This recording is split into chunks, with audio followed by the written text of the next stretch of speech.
Hey y'all, IrixGuy here, back again with another live show. If you're watching this at approximately 11:09 a.m. New York City time, then this is a live show, meaning that anything you type that I can see in real time and we can interact face on video. So, well, not face on video, but, and that is something I'm working on for a future live show, is bringing in live face on video guest. So that so that a few of us would have the opportunity to interact face on video. See a lot of people tuning in. It is a slightly rainy day, but again, not going to let rain stop the cardio burn. Got to get out and remove the gut, also known as fat, to be politically incorrect. So let's go ahead and get started. So we got a lot of good stuff brewing here. Obviously, the new drones that are coming out, and I don't know if it was like a vision or what one might call it, but last night I had a dream, and my dream was about the Maverick Pro 2, and it was just I don't remember the details, and again, it was just a dream, but if it foreshadows what's coming from the Maverick Pro 2, it could be something outstanding. I mean, one thing that a viewer was commenting about yesterday, hello, Ron, welcome aboard. Got a lot of people here in the audience today live. If you want to say hi, just type in the video's comments, and I can see what you say. So, yeah, Maverick Air. People have been back and forth. They're like, hey, man, is Maverick Air video better than Phantom 4? Or is Maverick Air video better than Maverick Pro? And I've heard feedback. Mario, welcome aboard, sir. Welcome aboard. So we got a lot of people tuning in here. And I think the consensus opinion, at least what I've seen within comments from all of y'all, is that the Maverick Air video looks better than the Maverick Pro. Dark Horse, welcome aboard. A good day to you too. Welcome aboard. Welcome aboard to this live show. So I will go as far as to say, without a doubt, Maverick Air video quality is better than Maverick Pro. And that's just from Luis. Hola, amigo. Welcome aboard. So, but is it better than the Phantom 4? And I've come to the conclusion that because of the HDR, the high dynamic range, that I feel that the Maverick Air's camera is even better than the Phantom 4. So, it's a great drone. Now I have, to keep things fair and to keep things honest, a lot of people have commented about Maverick Air and about the Wi-Fi. Not everybody is flying in a location that is free from all of that interference, like cell phone towers and that sort of stuff. So, there's a lot of people that have commented about Wi-Fi in the Maverick Air being an unacceptable solution for them, because they just get too much interference and it's just not a good communications mechanism. So that being said, me flying in remote locations, I haven't encountered issues with the Maverick Air's Wi-Fi. And actually, I've gotten really good performance throughout the visual line of sight range. And for me, that's been great. Do I want better? Well, typically people always want something better. And I think the better will be determined by what Maverick Pro 2 brings to the table. And, is that going to be enough better to where it could justify an enhanced price tag? Because inevitably, Maverick Pro 2, just because of the series that it is within DJI's lineup, it's probably going to be priced at a higher price point than Maverick Air. But if it's not significantly more expensive and it provides a noticeable improvement from video quality, and make a video on Maverick Air hard shell case, Mandy, I've got one actually. Check out my website. Just go to IrixGuy.com and look at my blog, and you'll find the videos where I've got the bright yellow hard case for Maverick Air. So, you know, that's my go-to case now for the Maverick Air if I'm going into a place that's questionable from a travel perspective. You know, is it going to get banged up? Is it going to get wet? If yes to either of those questions, then I'm going to carry it in that hard case. And it's not too big and it's not too heavy, but you know, if you want to better protect that Maverick Air while it's in transport, that case, in my opinion, is a way to do it. I've used the same type of case for my Phantoms, and it's been a very, very rock solid thing. I mean, I've swam with it. I don't recommend it. Dark Horse just followed me on Instagram. That's cool, man. Thanks for mentioning that. And for everybody out there watching, if you've only subscribed to me on YouTube, youtube.com/IrixGuy, excuse me, you need to follow me on Instagram, Twitter, Pinterest, and Facebook. And you just go to /IrixGuy. And then if you want to, and again, optional, not required, but appreciated, if you want to support IrixGuy's Adventure Channel, go to patreon.com/IrixGuy. And you can find that link within this video's description too. But yeah, it's, you know, Maverick Air is really shaking things up. And DJI, by releasing Maverick Air, you know, I'll go as far as to say that they've likely cannibalized future sales of their Spark. Unless they can figure a way to further differentiate Spark from Maverick Air, I don't see there being a future for Spark. Now, what they could do with the Spark, if they made a foldable design, if they made something with a 3-axis gimbal that was 4K and weighed under half a pound, what they could do with Spark is create a product that's kind of like a Tello Pro. And I know Tello is not made by DJI. Tello is made by Rise Tech. But think about that. You get something out under half pound, which in most areas may be considered a toy. It's under half a pound. But if you can get 4K video that's 3-axis gimbal stabilized, be very cool. Just finished following you and everything. Very easy with the links provided in your description. Thanks, man. Andrea, morning. Morning to you too. Welcome aboard. So, you know, that creates the demand for a pro toy.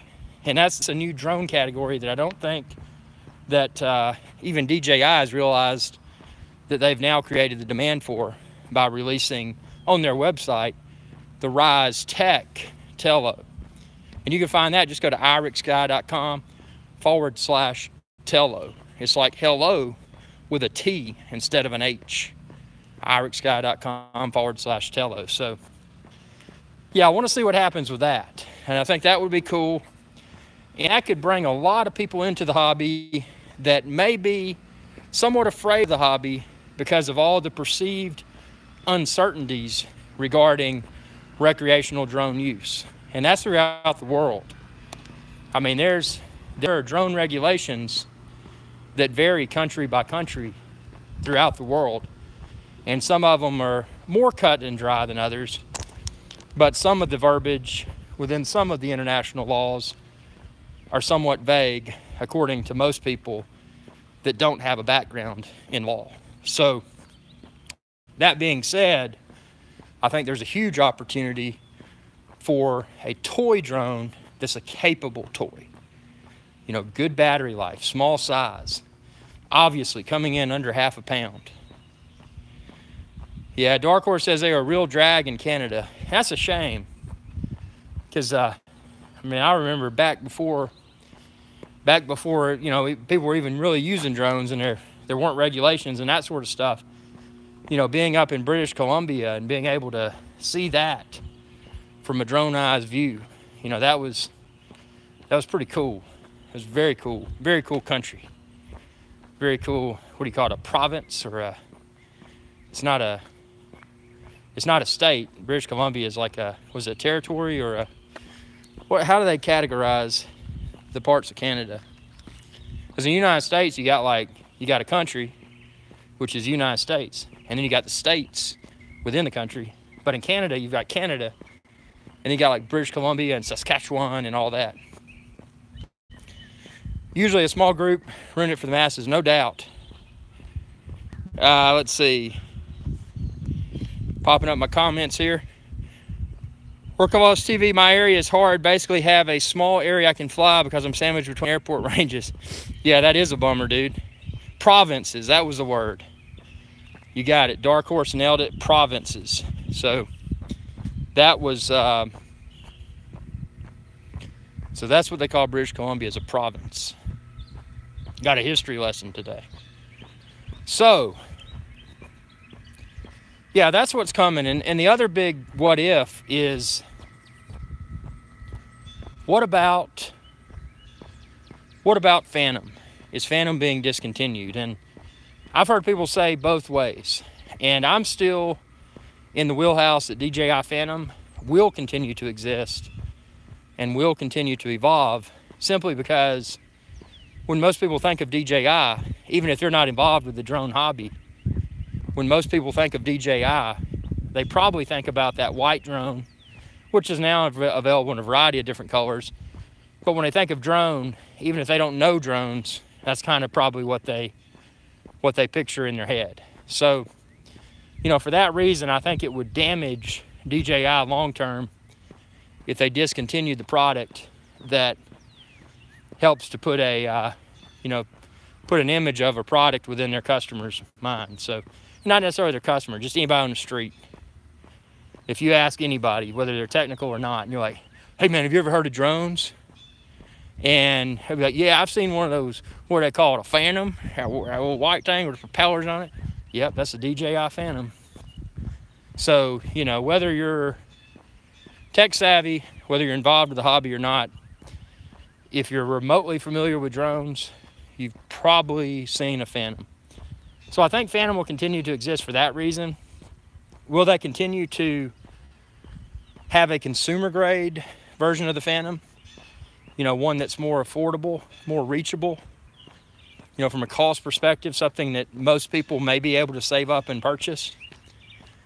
Or will they make the Phantom evolve so that it becomes so pro level that it's out of the price territory for most people? And obviously most consumers at that point would probably want something smaller, more lightweight, you know, a fun drone that's capable, like your Mavic Air, the upcoming Mavic Pro 2, you know, something that you can take with you and get outstanding results, but not have to deal with the excessive size, the excessive weight, and the enhanced price tag. So, you know, that being said, it's going to be interesting to see how DJI chooses to carry on with their Phantom lineup, or if they just discontinue it. I don't think they'll discontinue it, but, you know, they may turn it into a spectacle of sorts for the brand. You know, they could create something revolutionary that's a lot more expensive and a lot more capable, but would just kind of brag about, you know, how far they've come. It's like, you know, this is what we created first, and look at where it is today. But also, we've made drones accessible for many more people by introducing the Mavic Air, the Mavic Pro, and even the Spark. You have convinced me that Mavic Air is a drone for me. Well, Dark Horse, again, I convince people in a way that, you know, I just go out and play with it. It works, it doesn't work. And some of the components that work for me, it may be all you're looking for. And some of the things that fail for me, that may be a deal breaker for you. For example, Wi-Fi. That's been a deal breaker for a lot of people. But for me, it's not. But if you do choose to get a Mavic Air, you know where to get it.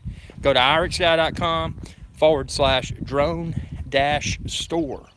Or just go to IrixGuy.com and click store, and you can go to drones. It helps me out a lot. And, you know, likewise, you can go to epicdroneshow.com. You can find all the drones, all the accessories, all the various colors there.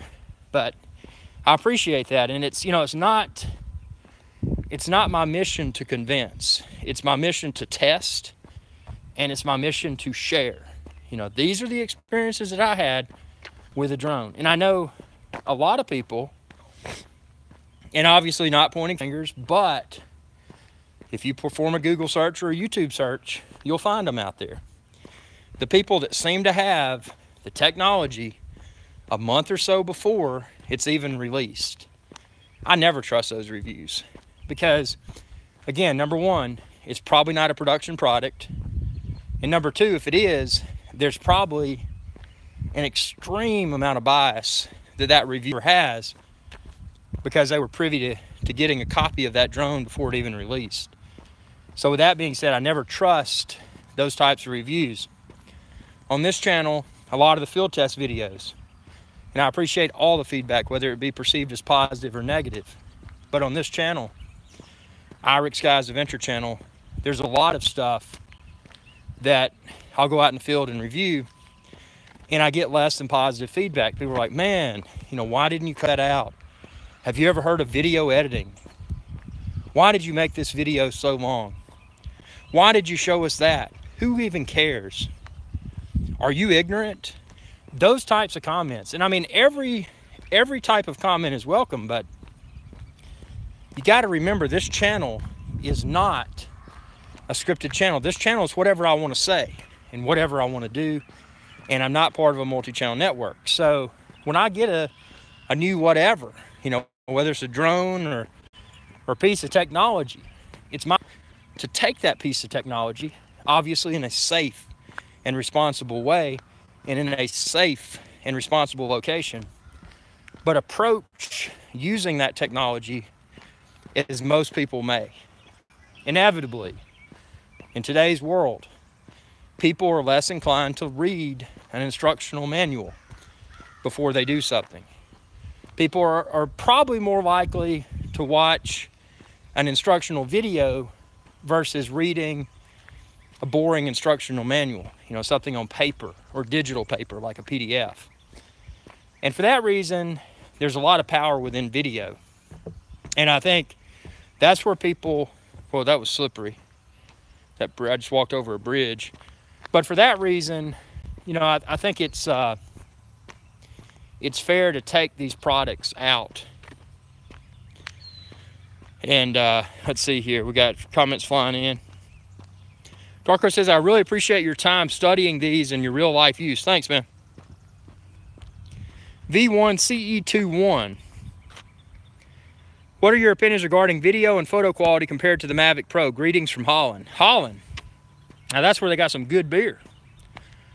Well, cut to the chase here and check out my videos of both drones on my channel and my website, IrixGuy.com. But to cut to the chase, Maverick Air is better.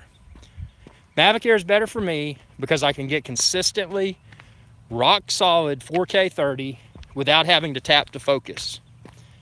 And that tap to focus requirement with the Maverick Pro was super annoying because I would either forget to it or I would tap to focus. And when I tapped to focus, the focus wasn't nailed. So as a product of that, the video was somewhat decent. Hey, Dark Horse, man, good luck with that, dude. Thanks for tuning in. But yeah, so the Maverick Air is much better than the Maverick Pro, so from a camera perspective. So, you know, and also the other thing you may notice with the Maverick Air's camera is that something called HDR, high dynamic range. And a lot of people may say, oh, HDR is just another marketing thing. And I will challenge you on a 4K monitor, 4K smart TV that is HDR compatible. Watch a video on that high-end HDR monitor or HDR smart TV. Watch a video filmed from Maverick Pro. Watch a video filmed from Phantom 4. Watch a video filmed from Maverick Air.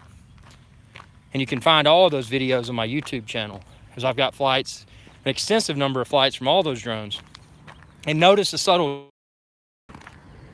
And what I will really point out when you're looking at, say, for example, forest areas with trees, you know, like a forest, you're going to notice some really cool HDR in that. When you're up So when you're flying really low and really slow, you're going to notice an advantage that the Maverick Air's camera has in those scenarios.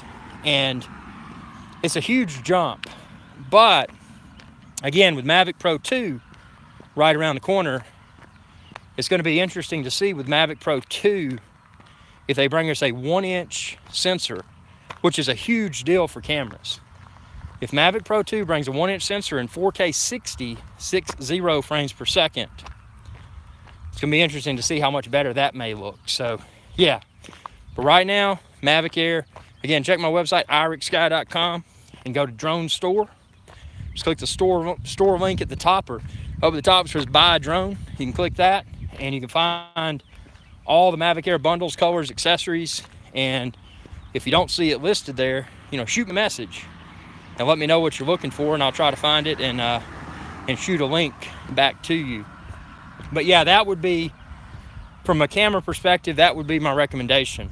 Now, yeah, it's an interesting year already for drones, and then, you know, segueing into cameras.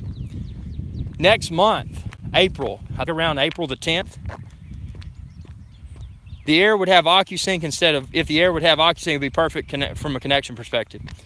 Yeah, and I think that's where, I think that's definitely where Mavic Pro 2 is going to go, because even though the enhanced Wi-Fi in Mavic Air is great, it's not OcuSync. So, and I think that's, you know, that's a tool to differentiate between Mavic Air and the Mavic Pro lineup is the absence of OcuSync.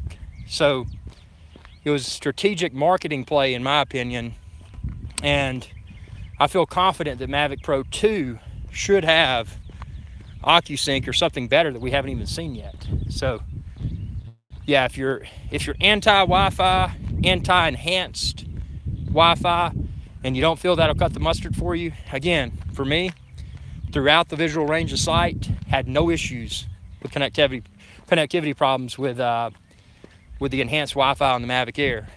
But Scott McGee, hi from Australia. Keep up the good work. You too, man, and welcome from Australia. That's a cool. Again, I want to get my drones down to New Zealand and fly over that place if it's not illegal. Get down there and fly that Australia and New Zealand. But yeah, man, if you're on the fence about not having OcuSync, pick up a Mavic Air, see if you like it. But if you just can't get over that in your head, and I'm having a similar dilemma with cameras, because, you know, I've been a Sony Alpha, Sony A7R2. R stands for resolution camera. It's a 42 megapixel camera. I've run into a similar issue. And, you know, you look at all these specs and you look at technology on paper, and it can drive someone, you know, that's wired in a nerdy fashion, it can drive them crazy. So the challenge I have with the A7R2, which is great, I've taken some great stills, I've taken some amazing 4K video, but the A7R2 is plagued by battery life that's less than great. And also, the autofocus on A7R2 isn't great. You kick it into manual mode, in my opinion, it looks as good as most cameras that, you know, cost, you know, 10, 20 times more than it does. But now Sony released Sony A7 III, which historically an A7 II, an A7 III would just be an entry-level Sony Alpha camera, and it wouldn't command a lot of respect. But the thing is, with A7 III, the autofocus capabilities of A7 III greatly trump autofocus capabilities of A7R3, which cost around $1,200 or so more than the A7 III. So, and then Sony, to make things more confusing, so they do that. So they're differentiating between those two products. You know, the A7 III is perceived as the base model, you know, and professionals would probably frown and walk away because of the perception that it's a base model camera. you know, and for their clients and this, that, and the other, they don't want to walk up with a toy. They want to walk up into that job with a professional camera or something that's perceived as professional. So the big differentiator between A7R III and A7 III, just the base model A7 III, is that A7R III is going to get you like 42 megapixel. A7 III is going to top out at 24. But just like the OcuSync versus enhanced Wi-Fi dilemma that a lot of people are facing, it's that technology on paper. I mean, you know, sometimes less is more. In the scenario of Maverick Air, again, flying throughout visual line of sight range, I haven't missed OcuSync. Enhanced Wi-Fi hasn't failed me. But would it be nice to have more? The same goes for A7R III and A7 III. With the A7 III, I don't get the bragging rights of saying I've got 42 megapixel. I'm only getting 24 megapixel. But what I am getting is a lower price point. I'm getting better autofocus for video, and keep in mind that most all of my content is video. So, you know, I'm not a professional photographer.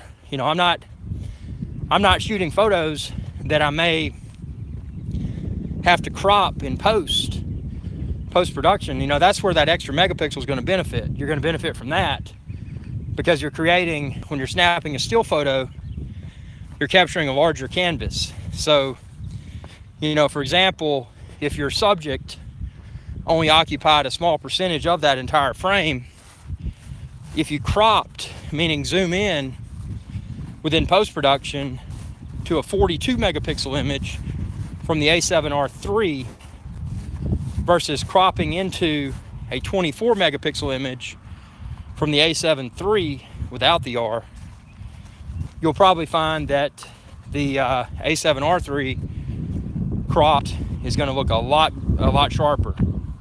So that's an advantage. But one has to ask, well, how many times do I actually use this camera for stills? Then, when I do use it for stills, am I shooting large landscapes where I need to zoom in within post on a small section of that large landscape? And in my scenario, and again, to be tested, but I'm taking the plunge and I'm switching to A7 III in, hopefully it gets here right around April 10th, but switching to A7 III with the expectation that it's going to greatly enhance my 4K video quality. Because with autofocus, as good as it seems that it should be on paper with the A7 III, I should no longer have to use manual focus for my videos to get that rock solid and super silky 4K video that doesn't exhibit focus breathing. And again, focus breathing, even if you're mildly familiar with video, when you're watching a video that was filmed with an autofocus camera, if a subject comes closer or goes further away, you'll probably notice around them, it's kind of like a throbbing like that. That's called focus breathing. When you're locking on with manual focus, you're using something, without getting too technical, it's called depth of field. So the newbie's explanation for depth of field is that's, let's say, for example, you're shooting what's called wide open. And that means the aperture on the camera, if you looked at the front of the camera, you would see that wide open. So on a, like say, a 85 millimeter Zeiss Batis, like I use for a lot of my video, that would be an f1.8 aperture, wide open. The advantage to shooting with a wide open aperture on a high quality lens like that is that I can create really good depth of field.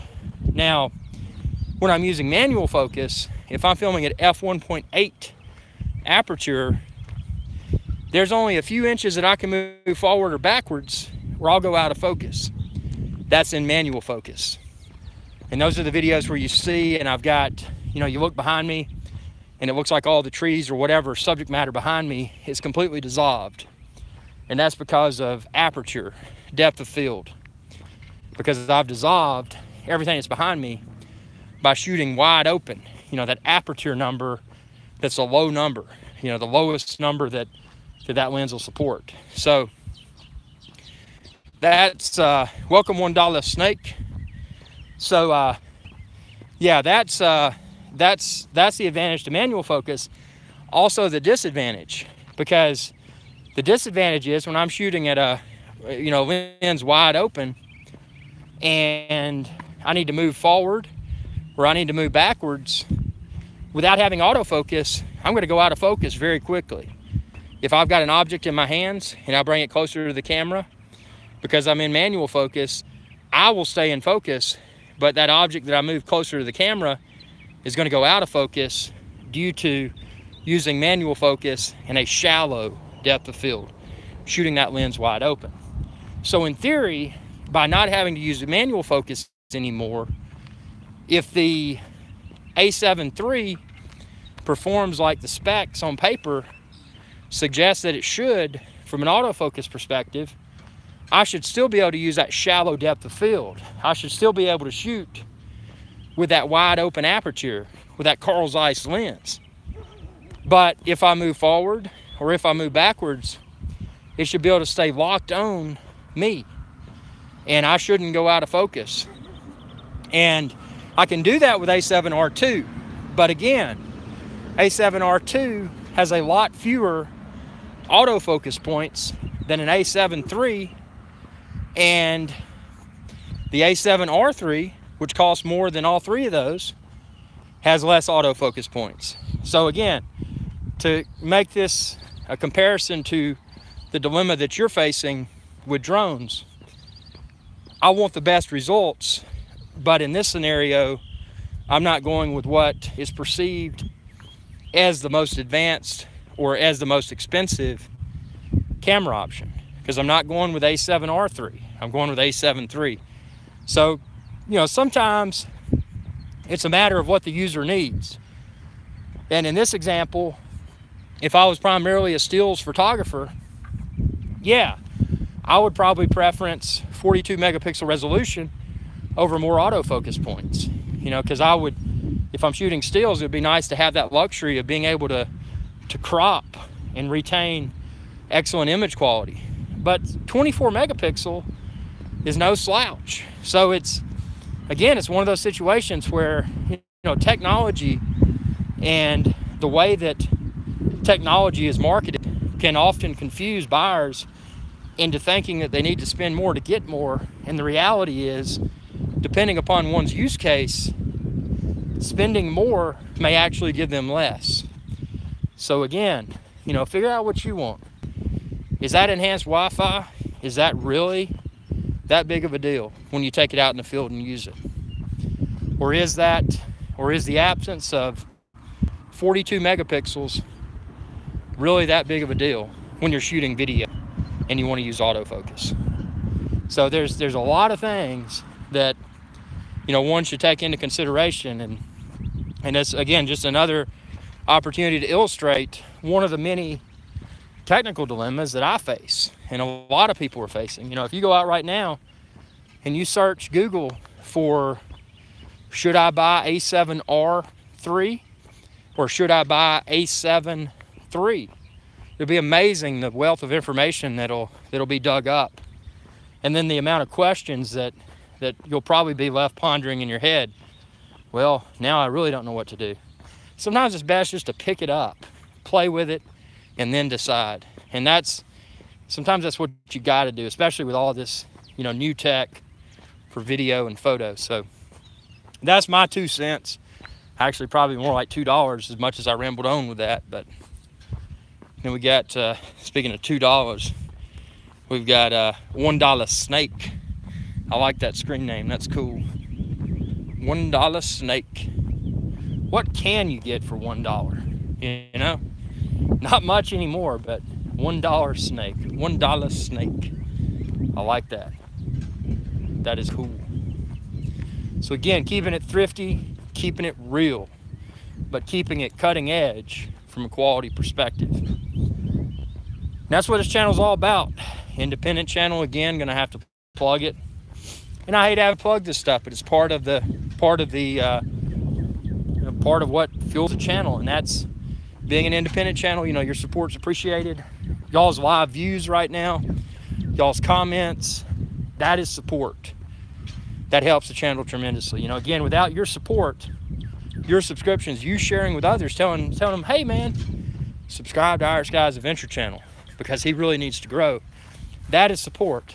But, you know, you want to take it to the next level, what you can do is go to patreon.com/IrixGuy. Again, not required, completely optional. But if you choose to support my channel, you can support me by way of Patreon. Also, if you're looking for drones, cameras, anything, go to my website.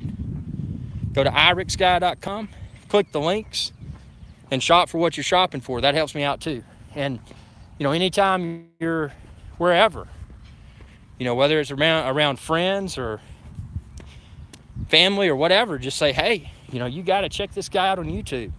You looking for a new hobby? Check out his channel. I mean, that's support. And it's this channel's growing, you know, just surpassed 40 million video views. It's a small step. You know, a lot of larger channels out there, but a lot of larger channels that are part of multi-channel networks that have huge marketing budgets. You know, I'm sitting here running on a ramen noodle type budget. So, you know, everything I'm able to create, it goes into creation of the next thing. So, you know, that's what differentiates YouTube channels. One of the things that differentiates YouTube channels, rather. So, yeah, I mean, let's see, burned 170 calories so far. So not bad. But yeah, I mean, it's gonna be an interesting year, that's for sure. Check this out.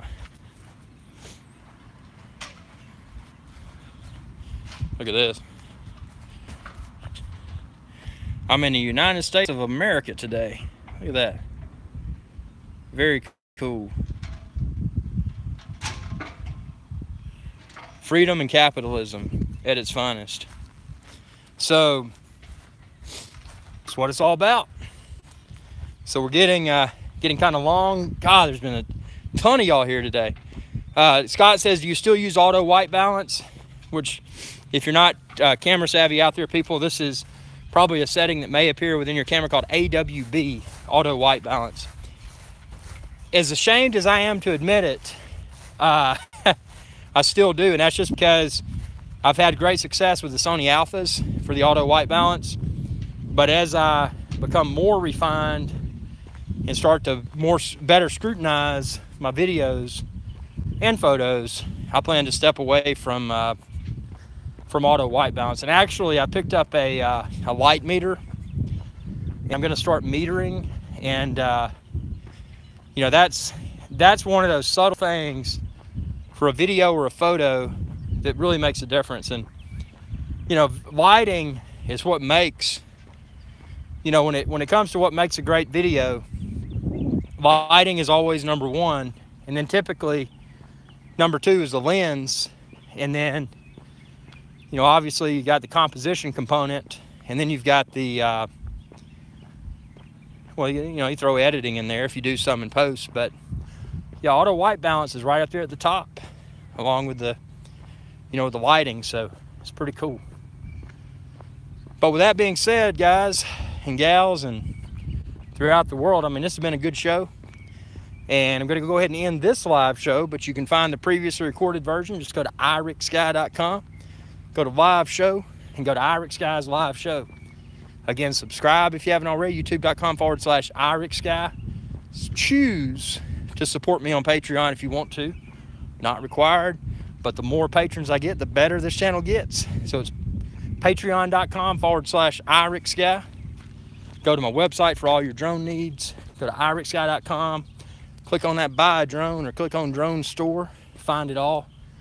And most importantly, y'all have a good day. See y'all later.